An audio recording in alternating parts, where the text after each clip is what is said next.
بچہ ہی مر جائے تو پھر کون ہے جو اسے مٹائے, کون ہے جو اسے ختم کرے. یہاں تک کہ وہ نمرود تھا, نمرود نے خدا ہونے کا بھی دعویٰ کر دیا تھا کہ میں خدا ہوں, میں خدا ہوں, میرے سامنے عبادت کرو, میرا سجدہ کرو, میری عبادت اور میری بندگی اور میری تابعداری کرو. میرے عزیز ساتھیوں, جہاں بھی جو ہے لوگ تھے اس سال جتنے بھی بچے پیدا ہوئے اکثر بچے قتل کر دیے گئے, مگر اسے نمرود کو پتا نہیں تھا کہ جس کی حفاظت مولا کرے اسے کون مٹا سکتا ہے, یعنی جسے خدا رکھے اسے کون چکھے. ارے فانوس بن کے جس کی حفاظت ہوا کرے, ارے وہ شمع کیا بجھے جسے روشن خدا کرے.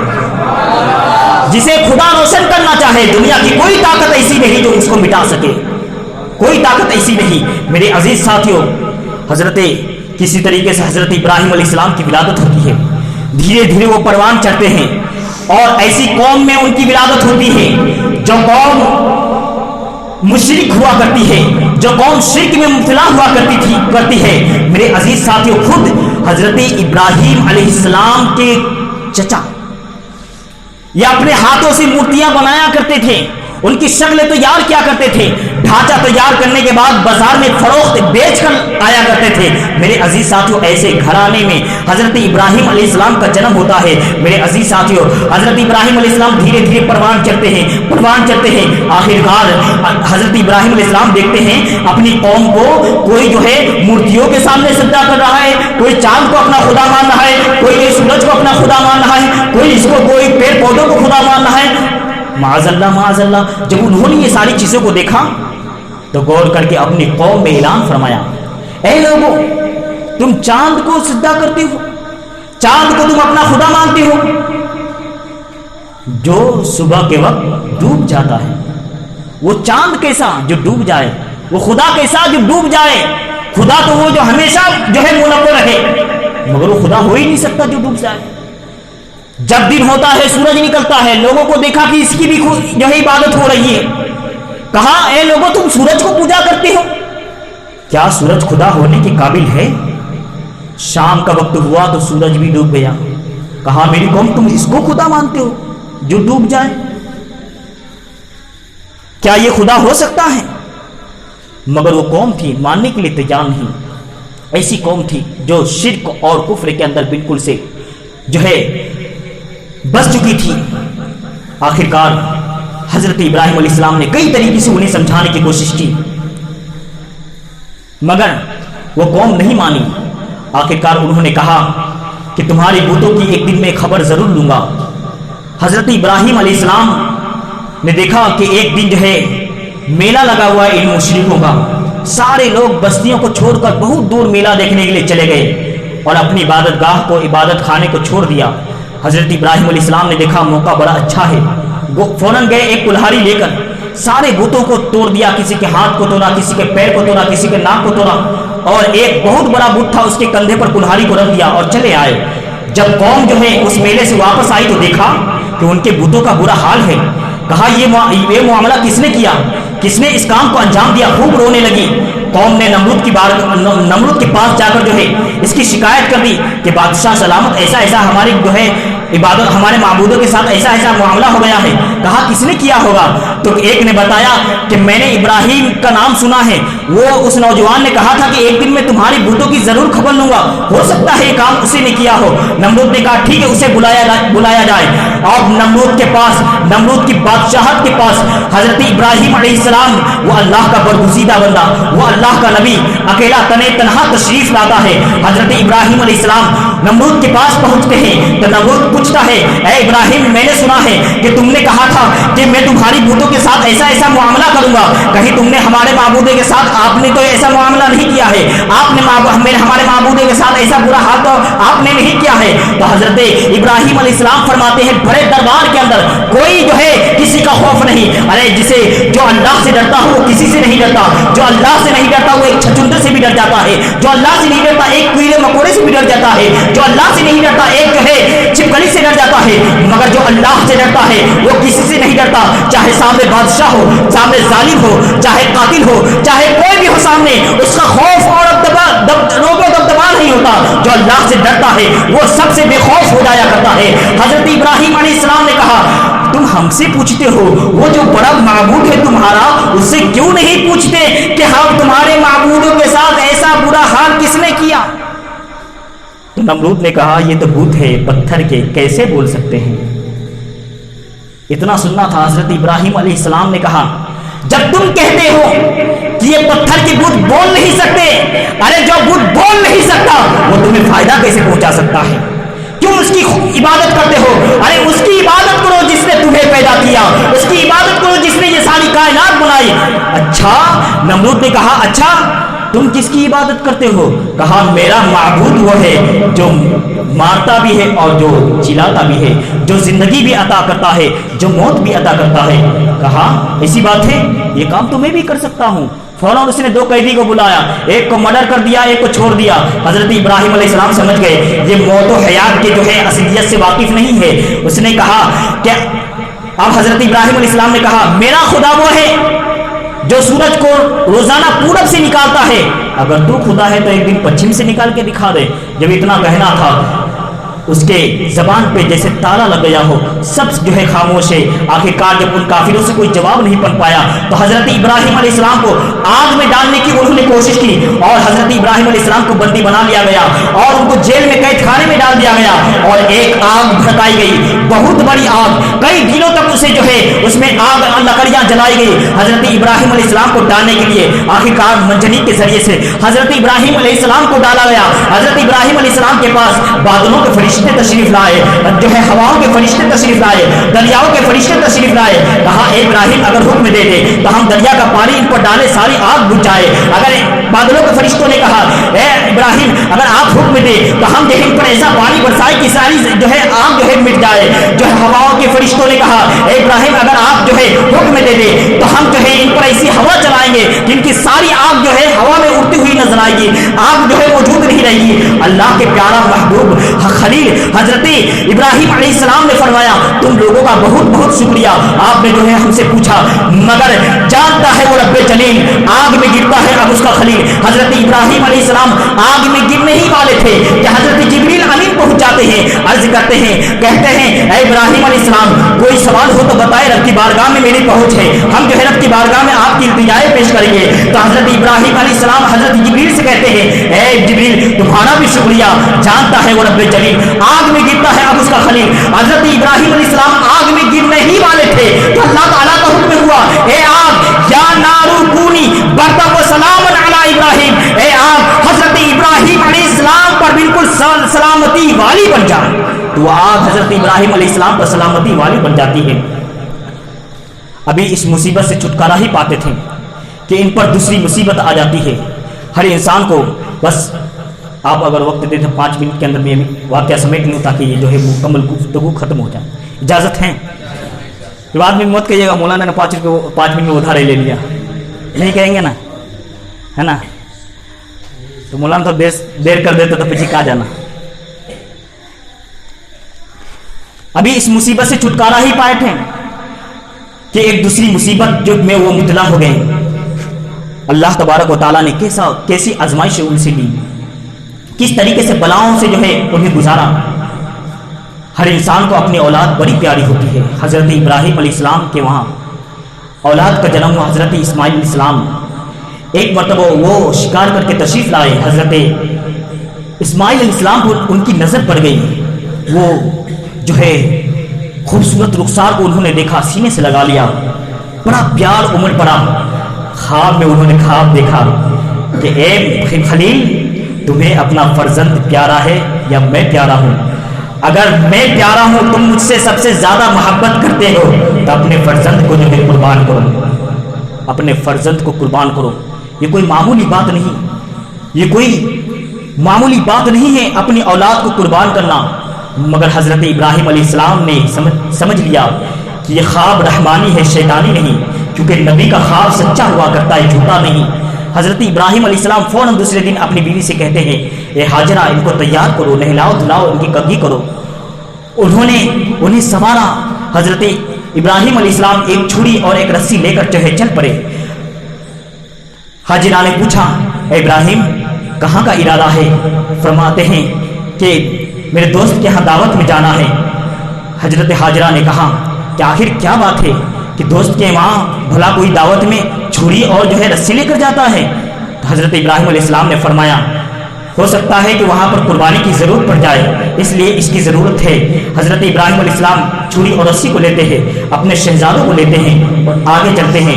ادھر شیطان کے پیٹ میں یہ بات نہیں پچتی ہے، وہ کہتا ہے کہ ہر مرتبہ حضرت ابراہیم علیہ السلام کو آزماتا ہوں اور جو ہے بلاؤ میں مبتلا کرنے کی کوشش کرتا ہوں کہ کسی طریقے سے میرے وسوسے میں کے شکار ہو جائے، مگر ہر مرتبہ جو ہے حضرت ابراہیم علیہ السلام کامیاب نہیں کرتے ہیں اور میرے تمام جو ہے پلاننگ فیل ہو جاتے ہیں۔ اس مرتبہ تو میرا پلاننگ بڑا اسٹرانگ ہے، بڑا پاورفل ہے، ضرور کام کرے گا، کیونکہ ہر انسان اپنی اولاد سے پیار کرتا ہے۔ کہا اپنی پلاننگ کو سب سے پہلے حضرت حاجرہ کے پاس جاتا ہوں، کیونکہ حضرت حاجرہ ایک عورت ہے، عورت کا دل بڑا نازک ہوتا ہے، ہو سکتا ہے ان کا دل جو ہے پگھل جائے اور اس کام سے روک دے۔ شیطان ایک بوڑھا شخص کی جو ہے شکل میں آتا ہے حضرت حاجرہ کے پاس، کہتا ہے کہ حاجرہ تم جانتی ہو بیٹی کہ تمہارا شوہر اپنے بیٹے کو کہاں لے کر گیا ہے؟ حضرت حاجرہ فرماتی ہے ہاں جانتی ہوں، اپنے دوست کے یہاں دعوت میں لے کر گئے ہیں، مگر شیطان کہتا ہے نہیں بلکہ وہ اپنے بیٹے کو قربان کرنے کے لیے، اپنے بیٹے کو جو ذبح کرنے کے لیے لے کر جا رہے ہیں۔ حضرت حاجرہ نے کہا بھلا دنیا میں کوئی ایسا انسان بھی ہے جو اپنے بیٹے کو ہی ذبح کر دے؟ کیا حضرت ابراہیم علیہ السلام جو اللہ کے خلیل ہے، اللہ کے برگزیدہ بندے ہیں، اللہ کے نبی ہے، وہ ایسا کام کیسے کر سکتے ہیں؟ حضرت حاجرہ سے شیطان کہتا ہے مگر وہ کر دیں گے، کیونکہ اس کا حکم اللہ تبارک و تعالیٰ نے دیا ہے، مولا نے دیا ہے، اس کا محبوب حقیقی نے دیا ہے۔ تو حضرت حاجرہ کا جواب تو سنو۔ حضرت حاجرہ جواب دیتی ہے لگتا ہے تو شیطان معلوم ہوا کرتا ہے، شیطان ہے، کیونکہ اگر اللہ کا حکم آ گیا ہے تو ایک حاجرہ کیا اگر 1000 حاجرہ کی جان بھی ہوتی تو اللہ کی راہ میں قربان کرتے ہوئے چلی جاتی۔ ایک حاجرہ نہیں میرے عزیز ساتھیوں، حضرت حاجرہ کا جواب یہ سنتا ہے تو چلا جاتا ہے ان کے شہزادے کے پاس، حضرت اسماعیل علیہ السلام کے پاس، ان کو جو ہے وسوسوں سے جو شکار کرنے کی کوشش کرتا ہے۔ اے میرے شہزادے، اے میرے بیٹے، بوڑھے انسان کی شکل میں، بوڑھے انسان کے، اسے لوگ بزرگ سمجھنے لگے کہ بڑا نیک انسان ہے، وہ شیطان کی شکل میں آیا۔ کہا بیٹا تمہیں معلوم ہے تمہارے ابا کہاں لے کر جا رہے ہیں؟ کہا ہاں اپنے دوست کے دعوت میں لے کر جا رہے ہیں۔ نہیں تمہیں ذبح کر دیں گے، ذبح کرنے کے لیے لے کر جا رہے ہیں۔ میرے عزیز ساتھیوں، حضرت اسماعیل علیہ السلام نے کہا کوئی باپ اپنے بیٹے کو ذبح کرتا ہے؟ یہ تو پہلی مرتبہ سنا ہے۔ بھلا کوئی باپ جو ہے اپنے ہی بیٹے کو ذبح کر دے؟ ایسا کیسے ہو سکتا ہے؟ شیطان نے کہا مگر وہ تمہیں کر دیں گے، کیوں؟ اس لیے کہ اللہ کا حکم ہو رہا ہے، اللہ کا حکم ہو رہا ہے۔ تو حضرت اسماعیل علیہ السلام وہ جواب دیتے ہیں، وہی جواب جو حاجرہ کا جواب ہوتا ہے۔ وہ کہتے ہیں کہ ایک اسماعیل تو کیا اگر 1000 اسماعیل کی جان بھی ہوتی تو اللہ کی راہ میں ایک کٹے میں قربان کرتا ہوا چلا جاتا۔ پھر آخر شیطان کا داؤ نہ حضرت حاجرہ پر چل سکا، نہ حضرت اسماعیل علیہ السلام پر چل سکا۔ تو آخرکار جو ہے ہار کر حضرت ابراہیم علیہ السلام کے پاس آتا ہے اور کہتا ہے اے ابراہیم، خواب تو کبھی جھوٹے بھی ہوا کرتے ہیں، صرف ایک خواب کی بنیاد پر اپنے بیٹے کو ذبح کر دینا کہاں کا مناسب ہے؟ کہاں کا یہ جو ہے فیصلہ ہے؟ کہاں کا انصاف ہے؟ حضرت ابراہیم علیہ السلام نے کہا تو شیطان معلوم ہوتا ہے، ارے تو جانتا نہیں ہے میں اللہ کا نبی ہوں، اور نبی کا خواب شیطانی نہیں بلکہ رحمانی ہوا کرتا ہے، اللہ کا پیغام ہوتا ہے ان کے خواب میں۔ میرا خواب جو ہے شیطانی نہیں رحمانی ہے۔ آخرکار حضرت ابراہیم علیہ السلام جو ہے اپنے بیٹے اسماعیل علیہ السلام پر جو ہے چھری چلا دیتے ہیں۔ 70 مرتبہ جو ہے حضرت ابراہیم علیہ السلام کوشش کرتے ہیں کہ ان کا گلا کٹ جائے، مگر گلا جو ہے اتنا نرم و نازک گلا ہے مگر کٹنے کا نام نہیں لے رہا ہے۔ آخرکار غصے میں آ کر حضرت ابراہیم علیہ السلام چھری کو پھینکتے ہیں پتھر پر، پتھر ٹکڑے میں 2 ٹکڑے میں تبدیل ہو جاتا ہے۔ حضرت ابراہیم علیہ السلام کہتے ہیں اے چھری میرے اسماعیل کا جو ہے حلق، میرے اسماعیل کی گردن پتھر سے زیادہ سخت تو نہیں ہے، پتھر سے زیادہ نرم ہے، مگر تم نے پتھر کو تو کاٹ دیا، میرے اسماعیل کی گردن کاٹ کیوں نہیں رہا ہے؟ میرے اسماعیل کا جو ہے گلا کیوں کاٹ نہیں رہی ہے؟ آخرکار چھری جواب دیتی ہے خلیل کا حکم ہو رہا ہے کاٹ، مگر جلیل رب جلیل کا حکم ہو رہا ہے مت کاٹ۔ حضرت ابراہیم علیہ السلام نے کہا تیرا قانون تو ہے کاٹنا، مگر تو کاٹ کیوں نہیں رہی ہے؟ تو وہ چھری کہتی ہے ارے آگ کا بھی قانون تھا جلانا، مگر اس آگ نے نہیں جلایا کیونکہ اللہ کا حکم ہو گیا اے آگ تیرا قانون ہے جلانا، تیرا قانون ہے کسی کو مٹا دینا، تیرا قانون ہے جو ہے کسی کو ختم کر دینا، مگر جو ہے آج کے دن تو اپنے قانون کو چینج کر لے، آج کے دن تو اپنے قانون کو بدل دے، ابراہیم تجھ میں آ رہا ہے, میرا خلیل تجھ میں آ رہا ہے. تو آگ کا قانون تھا جلانا, تو آگ نے اپنے قانون کو چینج کر دیا. اسی طریقے سے مولا نے حکم دیا ہے, میرا کام ہے کاٹنا, مگر اللہ نے حکم دے دیا اے چھری تیرا کام ہے کاٹنا, مگر آج مت کاٹنا, کیونکہ تیرا قانون آج سے چینج کر دیا گیا ہے. میرے عزیز ساتھیوں, آخرکار حضرت ابراہیم علیہ السلام پھر بھی کوشش کر رہے ہیں. حضرت جبریل امین علیہ السلام کو اللہ تبارک و تعالیٰ حکم دیتا ہے, اے جبریل سدرا پر بیٹھے ہو, دیکھتے نہیں ابراہیم جو ہے اسماعیل کو ذبح کر دیں گے, فوراً جاؤ جنت سے حضرت ابراہیم علیہ السلام دمبا لے کر آتے ہیں, حضرت اسماعیل علیہ السلام کو ہٹاتے ہیں, وہاں پر دمبا رکھ دیتے ہیں. حضرت ابراہیم دمبا لے کر آتے ہیں, حضرت اسماعیل علیہ السلام کو ہٹاتے ہیں, وہاں پر دمبا رکھ دیتے ہیں. حضرت ابراہیم علیہ السلام کی چھری چل جاتی ہے, خوش ہو جاتے ہیں, واہ میرا شہزادہ قربان ہو گیا, میرا لخت جگر قربان ہو گیا, میرا بیٹا قربان ہو گیا, میں اپنے جو ہے اپنے آزمائش میں کامیاب ہو گیا, اپنی بلا کے اندر کامیاب ہو گیا, اپنی مصیبت کے اندر کامیاب ہو گیا. مگر جب آنکھوں سے پتی ہٹاتے ہیں تو کیا دیکھتے ہیں کہ دمبا ذبح ہوا ہے, سامنے اسماعیل علیہ السلام مسکرا رہے ہیں. ادھر دمبا ذبح ہوا ہے, سامنے اسماعیل علیہ السلام جو ہے مسکرا رہے ہیں. اللہ تبارک و تعالیٰ کا حکم ہوتا ہے, اے ابراہیم ہم نے تمہاری قربانی کو قبول فرما لیا, اور اسماعیل کے بدلے میں نے دمبا جو ہے قربان کر دیا. اور یہی ایسا ہی ہم جو ہے اپنے بندوں کو آزماتے ہیں, اور کامیاب ہونے پر اسی طریقے سے انعام عطا فرماتے ہیں. آخرکار حضرت ابراہیم علیہ السلام کے دل میں خیال آتا ہے کہ اگر اس دمبے کی جگہ پر میرا بیٹا قربان ہو جاتا تو اس دمبے پر جو ثواب ملا ہے اس سے بھی زیادہ مجھے ثواب ملتا. جیسے ہی یہ خیال آتا ہے, حضرت موسیٰ علی رضا جو ائمہ اہل بیت اعظام میں سے انہوں نے یہ صحیفہ رضویہ میں تحریر فرمایا ہے. جب یہ خیال آتا ہے, اللہ کا حکم ہوتا ہے, اے ابراہیم تم جو ہے کس کو زیادہ عزیز رکھتے ہو, اپنے دل سے قریب سب سے زیادہ کس کو رکھتے ہو؟ تو ابراہیم علیہ السلام نے فرمایا, اے اللہ تیرا محبوب, تیرے پیارا محبوب حضرت محمد مصطفیٰ صلی اللہ علیہ وسلم کو محبوب رکھتا ہوں. فرماتا ہے مولا کہ تم اپنے آپ کو زیادہ عزیز رکھتے ہو یا ان کو زیادہ عزیز رکھتے ہو؟ حضرت ابراہیم علیہ السلام عرض کرتے ہیں, اے مولا اپنی جان سے بھی زیادہ ان کو عزیز رکھتا ہوں. پھر مولا کا حکم ہوتا ہے, اچھا یہ بتاؤ حضرت میرے آقا میرے محبوب حضور حضرت محمد مصطفیٰ صلی اللہ علیہ وسلم کی اولاد کو زیادہ پیار کرتے ہو یا اپنی اولاد کو زیادہ پیار کرتے ہو؟ حضرت ابراہیم علیہ السلام عرض کرتے ہیں, مولا اپنی اولاد سے بھی زیادہ تیرے پیارے محبوب کی اولاد سے میں پیار کرتا ہوں. میرے عزیز ساتھی اور میرے دوستو, جب اللہ تبارک و تعالیٰ نے یہ سنا, اللہ تبارک و تعالیٰ نے ارشاد فرمایا, ایک دن ایسا آئے گا کربلا کے میدان میں انہی کے شہزادے, انہی کے لخت جگر, انہی کا جو ہے جگر گوشہ مولائے کائنات کا جو ہے شہزادہ فاطمہ زہرا کا لخت جگر نور نظر کربلا کے میدان میں اپنے آپ کو جو ہے میری راہ میں قربان کرے گا, اپنے بیٹوں کو بھی قربان کرے گا, اپنے بھتیجوں کو بھی قربان کرے گا, اپنے بھانجوں کو قربان کرے گا.